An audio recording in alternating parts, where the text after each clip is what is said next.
Welcome to Easy Stories in English, the podcast that will take your English from okay to good and from good to great. I am Ariel Goodbody, your host for this show. Today's story is for beginners. The name of the story is The Golden Fish. You can find a transcript of this episode at easystoriesinenglish.com/fish, F-I-S-H, where you can also download the episode as a PDF. So in English, we have a phrase, be careful what you wish for. It means to be careful about what you want, what you desire. If you wish for something, you think, oh, I really want that thing. I wish I had that thing.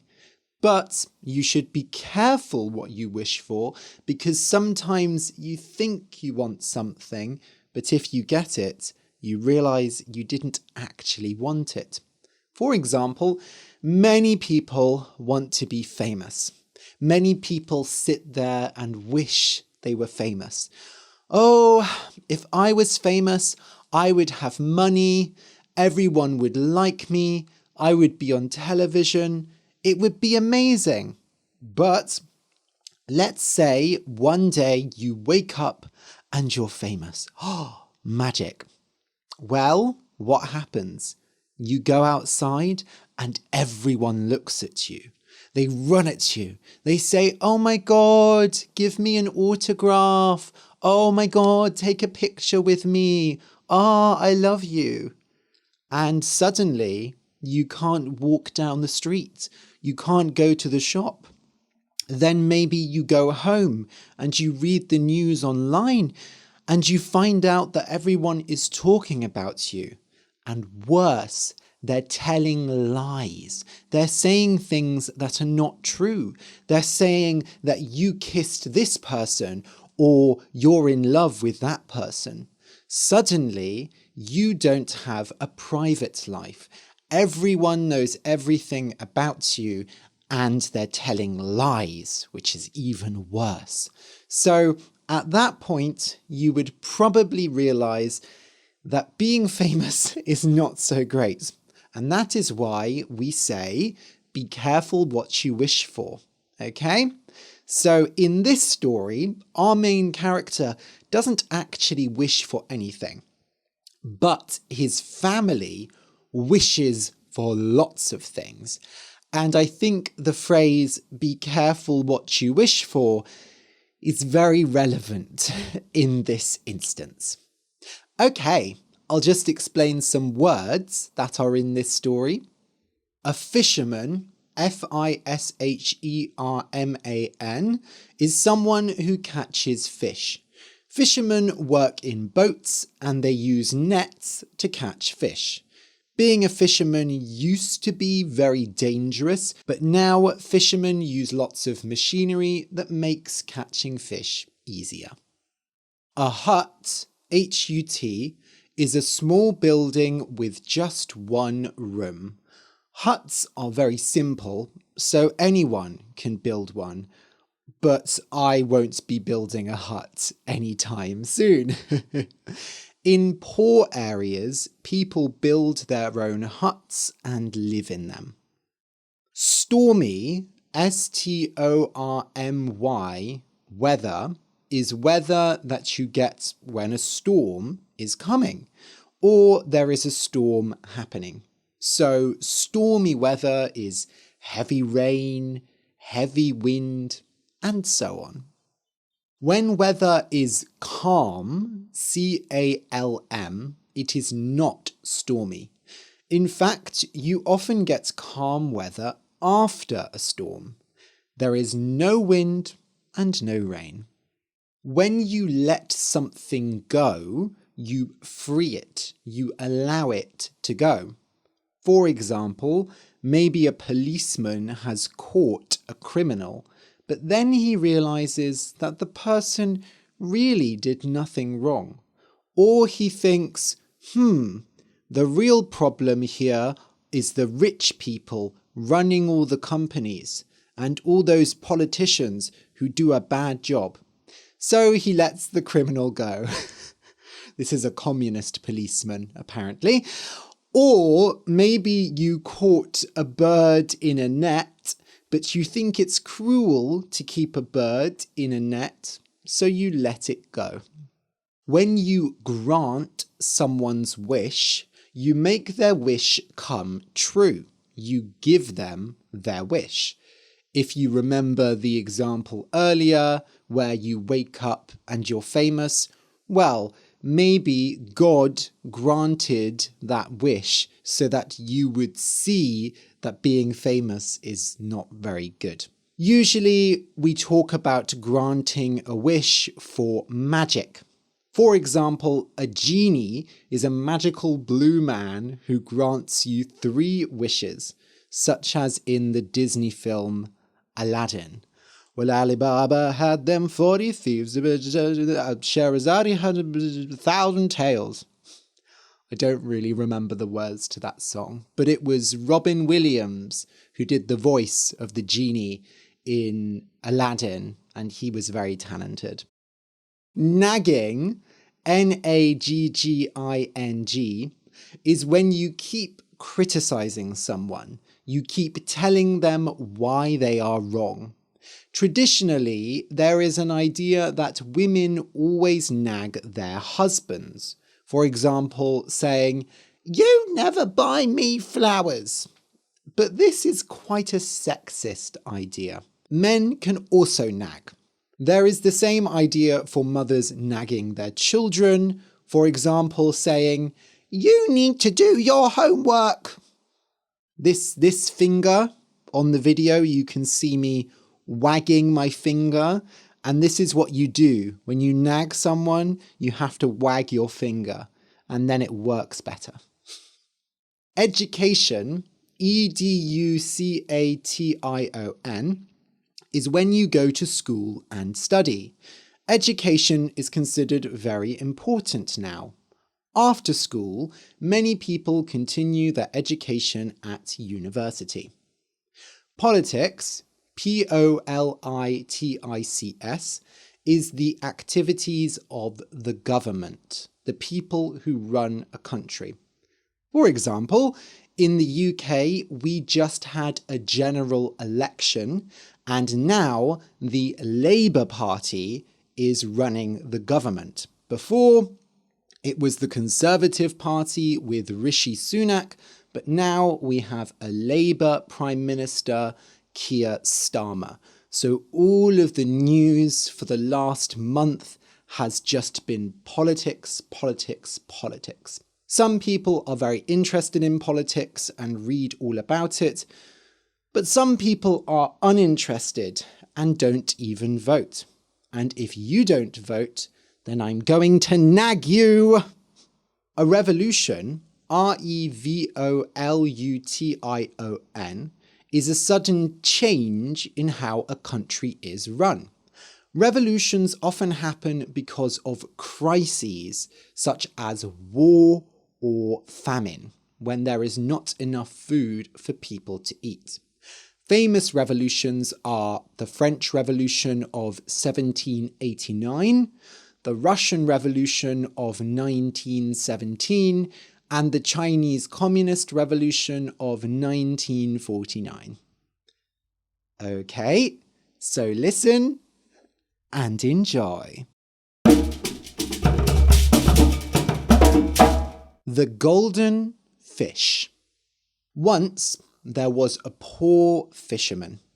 The fisherman lived in a small hut by the sea with his wife, his son, and his daughter.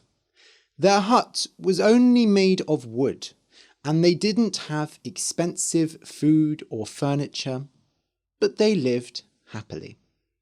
One day, when the weather was calm, the fisherman was fishing in the sea, and he caught a golden fish. The fisherman had never seen a golden fish before, and he thought, "Is it really all right to eat such a beautiful animal?" And then the fish talked. "Oh, fisherman, said the fish. "Please do not kill me. If you let me go, I will grant you any wish." The fisherman was afraid.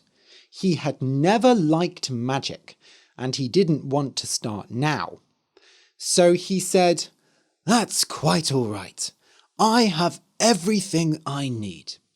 And he threw the fish back into the sea. Now, when the fisherman got home and told the story to his wife, she nagged him for hours. "You might not like magic, but I do," she said. "It's not every day that you catch a golden fish that can grant wishes. I'm tired of living in this old hut. Tomorrow I want you to find that fish again and ask it for a nicer house. Yes, a big house with a garden and 5 bedrooms is what we need." "Yes, dear." The next day, the weather was not so calm. A strong wind blew. But the fisherman could still easily fish, and he did so for several hours until he caught the golden fish again. "Oh, it is you," said the golden fish. "Funny seeing you here. If you let me go again, I will grant you another wish." "My wife wishes for a nicer house," said the fisherman, "with a garden and 5 bedrooms. "Your wish is granted," said the fish. The fisherman let the fish go, and sure enough, when he came home, there was not a sad little hut, but a big house with a garden and 5 bedrooms. The fisherman's wife was happy, but that night at dinner, his son was the one who nagged him. "You always do what mother wants, but not what we want," said the son. "This house is nice, but what about my education? There are no schools around here. I want a teacher who will live here and teach me politics, so that I don't have to be a fisherman when I grow up." "Yes, son," said the fisherman sadly. The next day, the weather was not calm at all. Fat clouds sat in the sky, and after a few hours it rained. Just when the fisherman was worrying that it was going to get stormy, he caught the golden fish. "Oh, it's you again," said the golden fish. "I suppose you'd like me to grant another wish?" "I'm so sorry, Mr. Fish," said the fisherman. "But you see, my son wants an education. He'd like a teacher to live in our house and teach him politics." "Your wish is granted," said the fish. "Now please let me go." That evening, the fisherman returned to find another man in the house. It was a teacher who came from the capital city. In fact, he was quite a famous teacher. "I just couldn't live in that city anymore," he said. "I decided to come and live by the sea, but I wanted to keep working, so here I am." The teacher was so happy that he didn't even want to be paid. And the fisherman's son was very happy to receive a good education in politics. The fisherman lay down happily in bed that night, thinking that all his family's problems had been solved. That was until his daughter came in to nag him.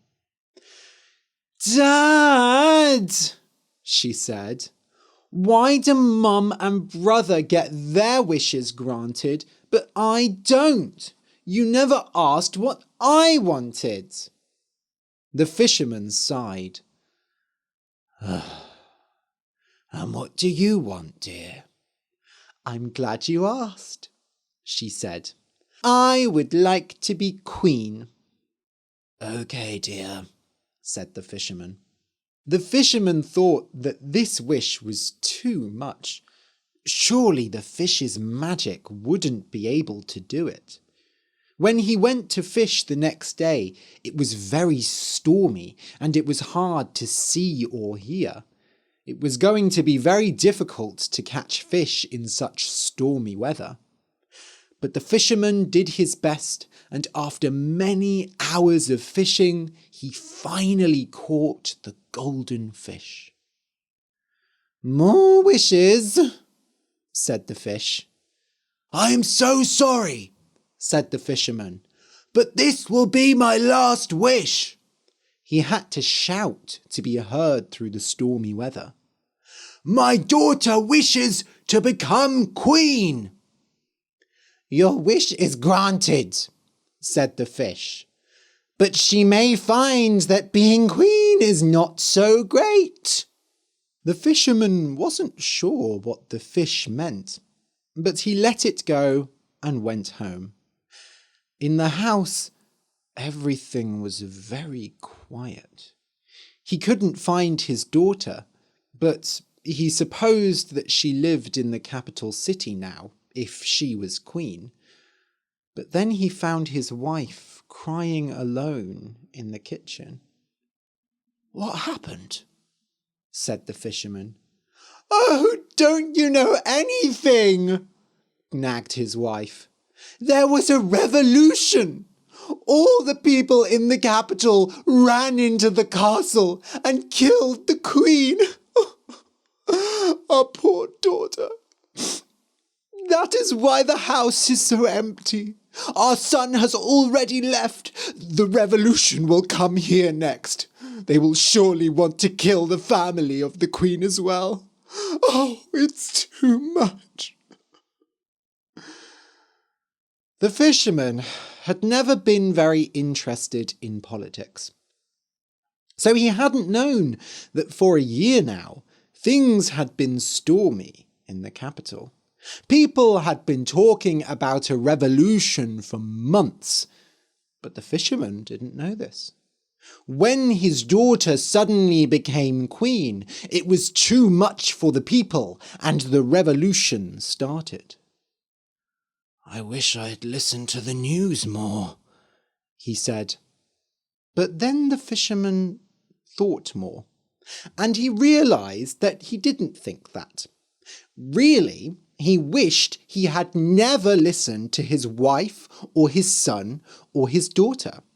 If he had let that fish go and never wished for anything, he would still have a hut made of wood and a happy family. The next day, the sea was stormier than before, but the fisherman did not fish. He jumped in the water and swam, and he didn't stop until the storm ate him up. The end. For you, it's been a while since we had a good old story where everyone dies at the end. If you're a long-time listener, you'll know that I love those kinds of stories. Anyway, just so you know, I have a series of books, and I think if you enjoyed this episode, you'll love these as well. They're a collection of short stories in 4 levels. So, just go to easystoriesinenglish.com/book to find out where you can get them. Thanks for listening and see you soon! Whoa!